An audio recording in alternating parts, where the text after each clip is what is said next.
할렐루야. 1월 10일 화요일 원포인트 큐티 시간입니다. 오늘도 주의 말씀과 동행하시는 은혜에 넘치는 그런 하루 되시길 바랍니다. 오늘 하나님께서 우리에게 주신 말씀은 야고보서 4장 5절에서 10절까지의 말씀입니다. 함께 봉독하겠습니다. 너희는 하나님이 우리 속에 거하게 하신 성령이 시기하기까지 사모한다 하신 말씀을 헛된 줄로 생각하느냐? 그러나 더욱 큰 은혜를 주시나니 그러므로 일러스되 하나님이 교만한 자를 물리치고 겸손한 자에게 은혜를 주신다 하였느니라. 그런즉 너희는 하나님께 복종할지어다. 마귀를 대적하라. 그리하면 너희를 피하리라. 하나님을 가까이 하라. 그리하면 너희를 가까이 하시리라. 죄인들아 손을 깨끗이 하라. 두 마음을 품은 자들아 마음을 성결하게 하라. 슬퍼하며 애통하며 울지어다. 너희 웃음을 애통으로 너희 즐거움을 근심으로 바꿀지어다. 주 앞에서 낮추라. 그리하면 주께서 너희를 높이시리라. 아멘. 이 시간 큰 은혜에 슬퍼하며 애통하라라는 제목으로 담임 목사님께서 큐티 인도해 주시겠습니다.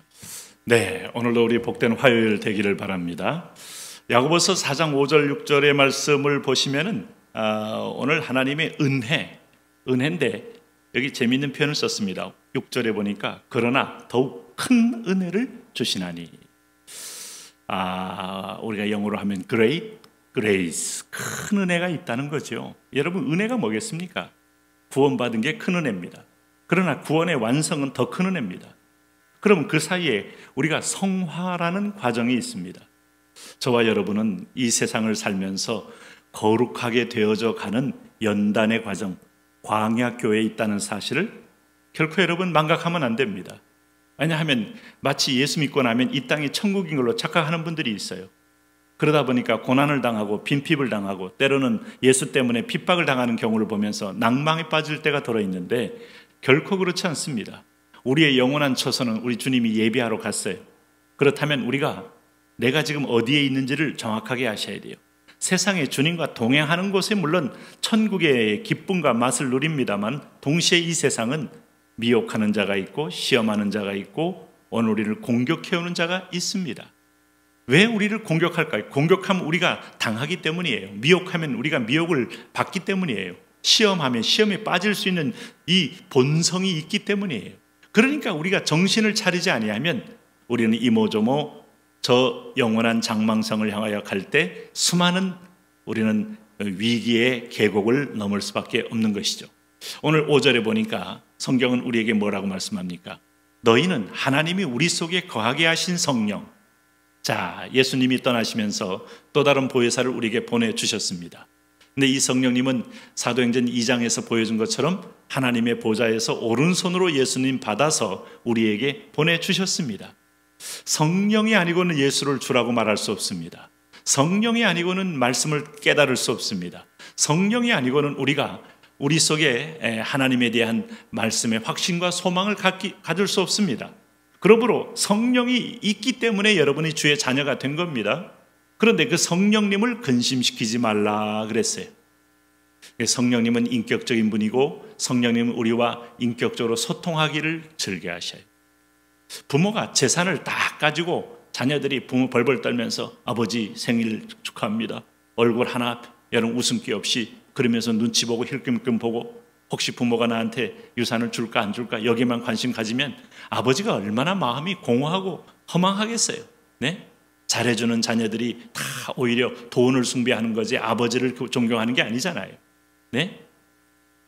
아무것도 없어도 아버지 나를 낳았기 때문에 제가 아버지의 사랑, 아버지의 또 공경함이 제게 또 특권이고 의무이기 때문에 합니다. 이럴 때 이제 부모는 눈물도 나고 감사도 되고 하나님을 믿는 부모라면 하나님께 내 자녀가 잘 되기를 기도하지 않겠어요?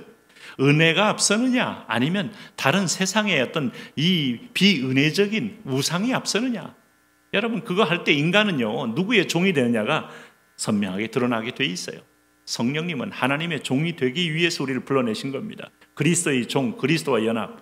그런데 성령이 다른 걸 우리가 양심적으로 더 좋아하면 내 안에 계신 성령이 두 마음을 보면서 시기한다 그랬어요. 자, 우리는 어제 큐티에서 뭐라 그랬습니까? NIV에서 시기를 desire to have, 소유의 욕구라 그랬어요. 하나님은 우리를 소유하기 원하셔요.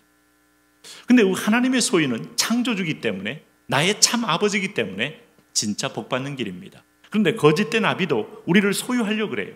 소유해서 같이 망하게 하려고 합니다. 같이 죽이려고 합니다. 조폭이 한번 거기 일원이 되면 쉽게 나갈 수 없고 계속해서 찾아와서 협박하고 으르고 가족까지 위협해서 다시 그 불의한 사슬에 얽매여서 평생 조폭으로 살다 죽는 사람이 있잖아요. 소유욕이에요. 네, 경험 있는 너를 쉽게 놔줄 수 없다는 거죠. 주먹 쓰는 너를 놔줄 수 없다는 거죠. 여러분, 마귀도 소유욕이 있고 하나님도 소유욕이 있는데, 그래서 히틀러가 이 마지막 이 젊은이들을 불러 모아서 그들을 훈련시킬 때 우리는 당신 것입니다 하면서 We are yours 하면서 선포하게 만들고 유겐트를 히틀러의 사병으로 만들었잖아요. 그게 사탄입니다. 근데 우리는 주의 것입니다. 우리는 하나님 것입니다. 너희 몸을 하나님이 기뻐하는 산제사. 이럴 때 성령님이 가장 기뻐하고 하나님도 너무 흥분하십니다. 그래서 성령님이 시게 한다는 것은 하나님의 절박한 사랑을 우리의 시각으로 표현하는 거예요. 그런데 오늘 하나님께서 하나님 앞에 내가 당신의 종입니다. 당신의 자녀입니다. 당신의 백성입니다. 이렇게 정직하게 고백하고 나오는 것을 우리는 겸손이라고 합니다. 그러나 하나님 없이도 내 인생은 나 스스로 살 수 있다. 나는 돈이 좀 있다. 받은 유산이 있다. 나는 애초부터 뭔가 뛰어나게 공부를 잘해서 실력도 있다. 늘 학생 때부터 아이들이 나한테 내 노트 빌리려고 몰려왔다. 돌이켜보면 얼마나 웃기는 얘기예요. 교만함이라고 말합니다.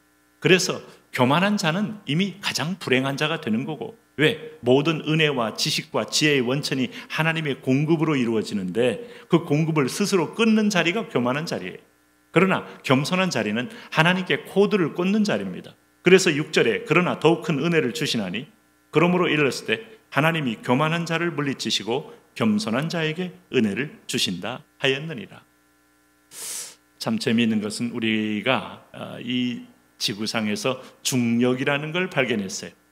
모든 대기권 아래에 있는 물체는 지구 중심을 향하여 떨어지는 겁니다. 산 꼭대기 위에 뭐 칼데라 호수나 화산 호수가 생겨서 물이 고여도 흘러나올 때는 아래로 흘러가게 돼 있어요. 흘러내려가는 속도와 흘러내려가는 기간은 마지막 가장 낮은 곳을 향하여 갈 때까지 흘러갑니다. 그럼 우리가 물을 한번 생각해 보면 가장 낮은 자리에 있는 자가 가장 많은 물을 담을 수가 있습니다. 이것이 은혜가 아닐까요? 오늘 주님은 마치 모든 것은 위로부터 내려오기에, 위로부터 이른 비와 늦은 비도 내려오기에 우리가 하나님으로부터 받는 것을 이해하여 내가 더 낮은 곳에 처할 때 마지막 순간에 가장 풍요로운 사람, 가장 복된 사람. 그래서 하나님께서 그렇게 말씀하는 이걸 위해서 너희는 나의 엄청난 무한 자산, 사랑의 자산, 은혜의 자산, 그리고 모든 이 만물의 자산을 너희 스스로 한번 다운로드 받아라. 다운받는 거예요. 우리가 위로부터 내려받는 거예요. 그게 뭡니까? 7절에 너희는 하나님께 복종할지어다. 그런데 너희에게 스스로 교만하게 해서 축복을 완전히 벗어나게 해서 민둥산이 되게 하고 나무 한 폭이 나지 않는 산이 되게 하는 이 교만, 마귀를 대적하라. 이때 대적하라는 거예요. 하나님께 종이 되게 하는 걸 방해하는 욕망의 세력이 있어요. 충동의 세력이 있어요. 미혹의 세력이 있어요. 그리하면 그래서 8절에 얼른 하나님과 가까이 하라. 성경에 보니까 야다라는 말이 하나님과 함께 거하며 살아라. 연합하라. 그래서 두 발을 놓고 저울질하지 말아라. 두 마음을 품지 말아라. 하나님의 우리를 향한 사랑에 지금 엄청난 자산을 주고 왜 너 나가서 고생하냐? 왜 너 세상에 내가 이렇게 자산을 가지고 너를 주려고 작정하는데 너는 엉뚱한 데 가서 그렇게 욕을 먹어가며 매를 맞아가며 그렇게 세상에서 네 스스로 뭔가를 하려고 애를 쓰냐? 간혹 여러분 우리가 하나님의 일을 하다가 잠시 쉬는 분들이 있습니다. 물론 그것이 일이 됐을 때는 쉬셔야 합니다. 그러나 그것이 일이 하나님을 향한 믿음의 고백이 되었다면 절대 쉬시면 안 됩니다. 내가 믿음 때문에 일을 하고 믿음 때문에 봉사를 하는 것은 결코 당신이 하나님을 향하여 하나님에게 도와주는 게 아닙니다. 하나님을 향하여 축복을 받는 코드예요. 그런데 어떤 사람은 자기가 믿음이 아니기 때문에 하나님을 도와준다고 말해요. 내가 성가대로 도와주고 내가 청소로 도와주고 내가 설거지로 도와주고. 아니, 자기 의는요 하나님에게서 나온 게 아닙니다. 그는 내 스스로가 교만이 올라오면서 은혜를 가로막는 거예요. 그런 분들은 때로는 쉬어도 돼요. 그러나 은혜라면 반드시 거기서 생명을 받기 때문에 계속해서 진행해 나가야 합니다. 그 은혜를 떠난 자유함은 속는 자유입니다. 네. 그래서 오늘 성경이 9절에 슬퍼하며 애통하며 울지어다. 너희 웃음을 애통으로 너희 즐거움을 근심으로 바꿀지어다. 왜요? 큰 은혜가 있음에도 불구하고 우리는 내 스스로가 뭔가 살 길이요 축복의 길이요 뭔가 은혜의 길인 줄로 믿고 하나님으로 떠나고 있으니 이것이 불행한 거예요. 그러므로 주 앞에서 낮추라. 그리하면 주께서 너희를 높이시리라. 하나님, 오늘도 은혜 아니면 하나님 아니면 공급자가 없는 걸 알고 하나님에게 붙어 있고 가까이 있고 연합하는 일에 우리가 열심을 다하여 동행함으로 축복 누리게 하여 주옵소서. 예수님 이름으로 기도합니다.